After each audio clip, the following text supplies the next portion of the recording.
Serenity Valley Stories introduces Shadows in the City. I never imagined the city could feel so empty at night. The streets, usually buzzing with life, were unnervingly silent, the only sound the distant hum of a neon sign flickering on and off. The air was thick with the scent of damp concrete and stale garbage, mingling with the faint aroma of something metallic, something wrong. It was as if the city itself was holding its breath, waiting for something to happen. It started as a typical Friday evening.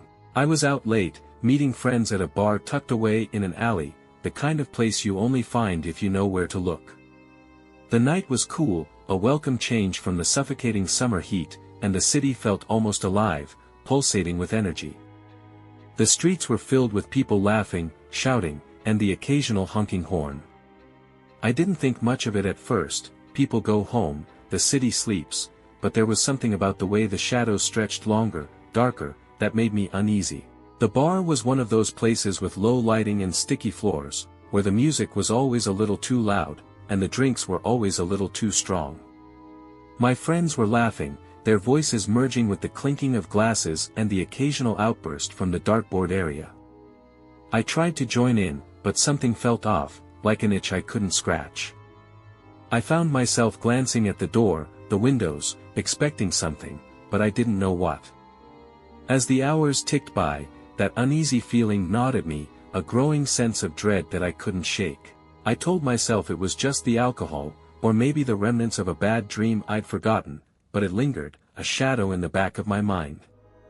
I left the bar around midnight, the last of my friends stumbling into a cab, leaving me to walk the few blocks back to my apartment. The air felt different, heavier, as if the city itself was holding its breath. My footsteps echoed loudly in the deserted streets, the sound bouncing off the towering buildings that seemed to loom closer with every step. The once lively streets were now deserted, the echoes of my footsteps the only company I had. I could feel eyes on me, a prickle at the back of my neck that refused to go away. I told myself it was just my imagination, that the city wasn't watching, waiting. But then I heard it. A soft, almost imperceptible sound, like a whisper carried on the wind. My heart skipped a beat, and I stopped, straining to listen. The sound came again, closer this time, a faint rustling, as if something was moving just out of sight. The hair on my arms stood on end, and I quickened my pace, my breath coming faster as I turned onto my street. That's when I saw him. A man, or what I thought was a man, standing at the edge of the sidewalk, half hidden in the shadows. He was tall, unnaturally so, his frame too thin, too elongated. His eyes, no, not eyes, more like black pits, locked onto mine, and a slow, predatory smile crept across his face. The smell of copper filled my nose, and I realized with a jolt of terror that it was blood. Fresh blood. My heart pounded in my chest, a deep, primal fear taking root in my gut. I knew, without a doubt, that this was no ordinary man. The way he stood there, so still, so silent, yet exuding a malevolent energy that seemed to darken the very air around him, it was like he didn't belong in this world. Every instinct screamed at me to run, to get as far away from him as possible, but my legs felt like lead, my body frozen in place. Then, without warning, he took a step forward. That single movement broke the spell, and I turned and ran, the city blurring around me as I sprinted down the street. My heart was pounding so hard I could barely hear anything else. But he was there, always there, just out of sight, his presence a cold weight on my back. I could hear his footsteps now, soft but deliberate, each one sending a jolt of fear through my body. The scent of blood grew stronger, overwhelming, making my stomach churn. I ducked into an alley, hoping to lose him, but the moment I did, I knew it was a mistake. The alley was a dead end, the walls high and unscalable. The smell of garbage was overpowering, mingling with the sharp, metallic tang of blood that now seemed to hang in the air like a fog. I was trapped. Panic surged through me as I spun around, looking for any way out, but there was none. The shadows shifted, and he was there, standing at the mouth of the alley, his eyes locked onto mine with a hunger that sent a shiver down my spine. He took a step forward, and I stumbled back, my feet slipping on the wet pavement.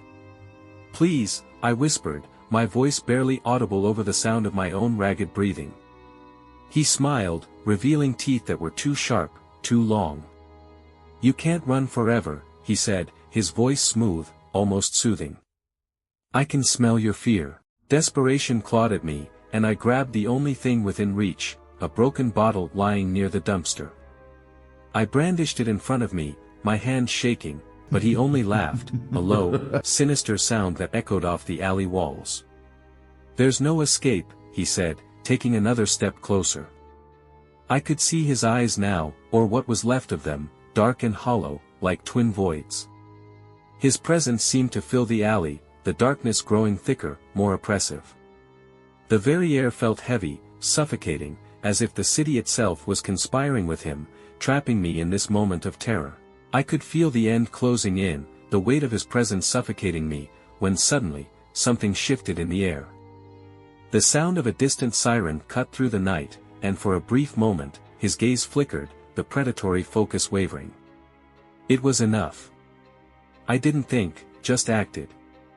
I threw the bottle at him with all my strength, the glass shattering against the wall as I bolted past him, adrenaline giving me speed I didn't know I had.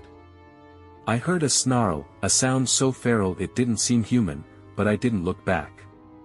I couldn't. As I raced down the street, the city around me seemed to twist and warp. The buildings, once familiar, now appeared menacing, their windows like vacant eyes staring down at me. The air felt colder, biting against my skin, and every shadow seemed to shift and move as if alive. My breaths came in sharp, panicked gasps, each one a reminder that I was still alive, still running. The footsteps behind me were relentless, a constant reminder that he was always just a step away. No matter how fast I ran, how many corners I turned, I could feel him closing in. The scent of blood was everywhere now, so thick I could taste it in the back of my throat. My legs burned with the effort of running, but I couldn't stop. I knew if I did, it would be the end. I turned onto another street, this one narrower, the buildings on either side pressing in close. The streetlights flickered overhead, casting long, distorted shadows that seemed to reach out toward me. I could hear the soft rustle of his movements, a sound that was somehow more terrifying than the footsteps. It was as if he was gliding over the ground, effortlessly closing the distance between us. Ahead, I saw the faint glow of a neon sign, its light blinking erratically. I didn't recognize the street, but I had no choice, I had to keep moving. I sprinted toward the sign, hoping for some kind of sanctuary, a place to hide. But as I got closer, I realized the sign was for a boarded-up store, its windows shattered and the door hanging off its hinges. It offered no safety, no refuge. I glanced back, just for a second, and that's when I saw him. He was closer than ever, his form barely visible in the shadows, but his eyes, those black, soulless eyes were locked onto mine. The smile on his face had grown wider, more feral, as if he was savoring the hunt, enjoying the fear that radiated from me. I stumbled, my foot catching on a crack in the pavement, and I nearly fell. Panic surged through me, and I forced myself to keep moving, to stay ahead of him. But I could feel my strength waning, my body growing weaker with every step. I knew I couldn't keep this up much longer. Desperation took hold, and I ducked into another alley, this one narrower and darker than the last. The smell of garbage and decay was overwhelming, but I pushed forward, my only thought to put as much distance between us as possible. The alley twisted and turned, a maze of brick walls and overflowing dumpsters.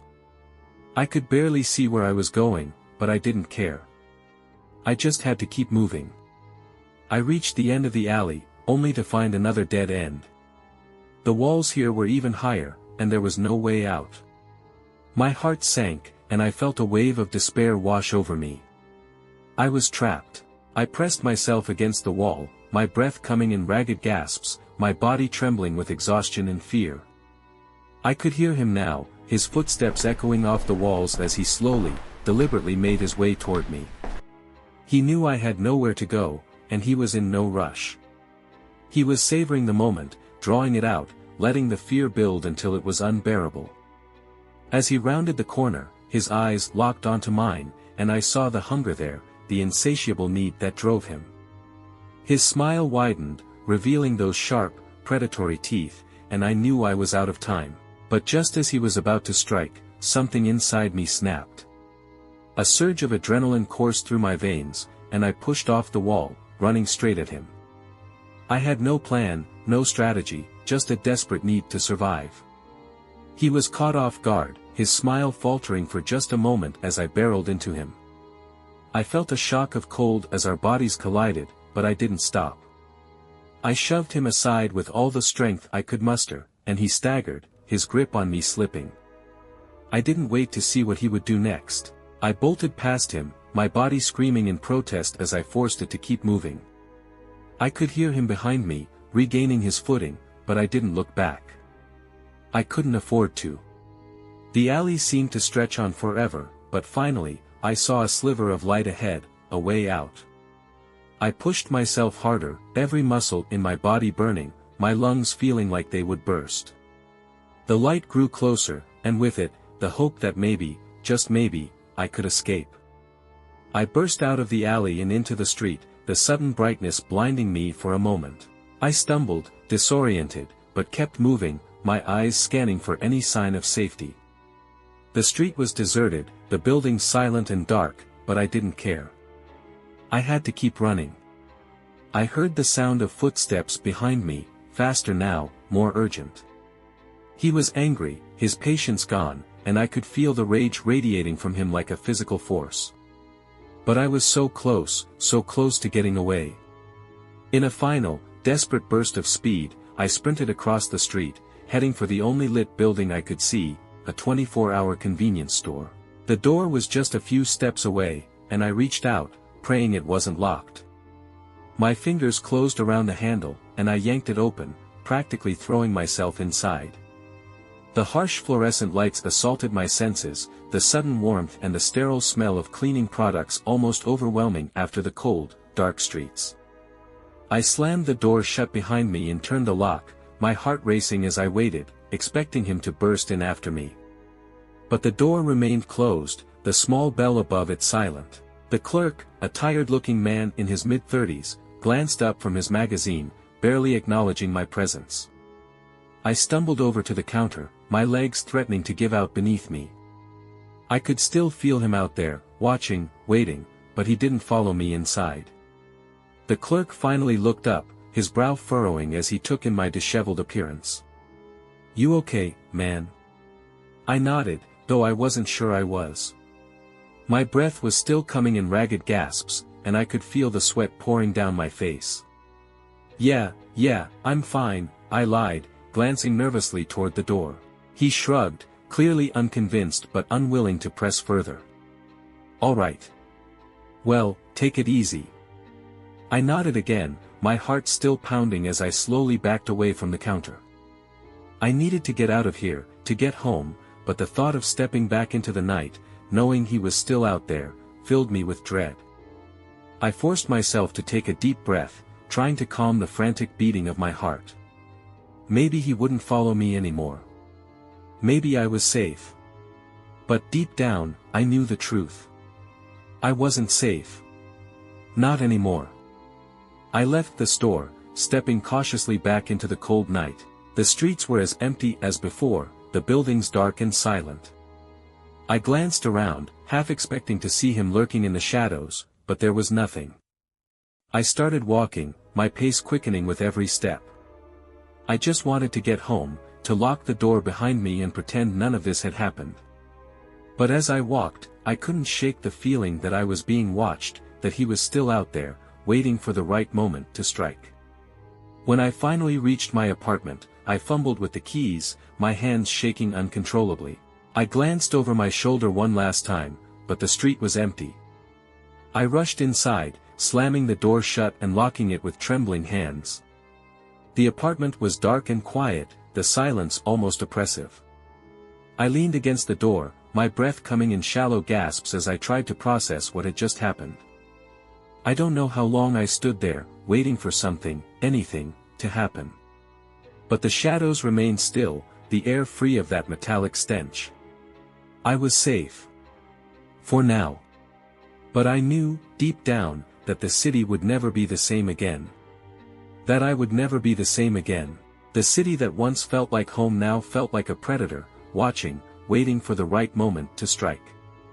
And I knew that he would be back. Thank you for listening to Serenity Valley Stories, and please don't forget to like and subscribe.